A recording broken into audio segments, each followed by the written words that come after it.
आम्ही ओडिसाला 1,500 किलोमीटर फक्त हे बघायसाठी आलोय बघा.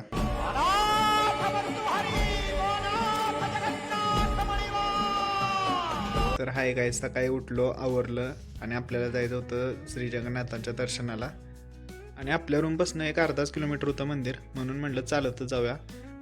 आणि आपण इथं पहिल्यांदाच आलेलो, त्यामुळे आपल्याला काही इथलं एवढं माहीत नव्हतं. आम्ही निघालेलो त्याच रोडवरून, त्या रोडवरून जगन्नाथांची यात्रा जाते. आणि फायनली आम्हाला मंदिर दिसलं. आणि आत्तापर्यंत नुसतं रील्समध्येच मंदिर बघितलेलं, आता ते समोर बघतोय. आणि हाच तो झेंडा बघा, कायम वाऱ्याच्या विरुद्ध साईडला फडकत असतोय. तो बघून आम्ही गेलो दर्शनाला.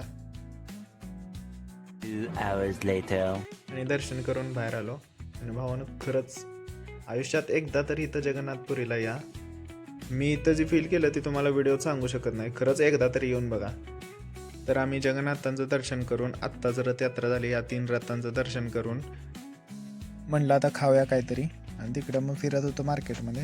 आणि जिकडं बघल तिकडं हेच दिसत होतं. काय आहे काय माहीत नाही, पण एक नंबर लागत होतं. मग थोडं फिरलो तिथं आणि म्हणलं आता रूमवर जाऊया, बाकीच संध्याकाळी फिरू. आणि राहिलेला व्हिडिओ नेक्स्ट पार्टमध्ये, त्यासाठी फॉलो करा.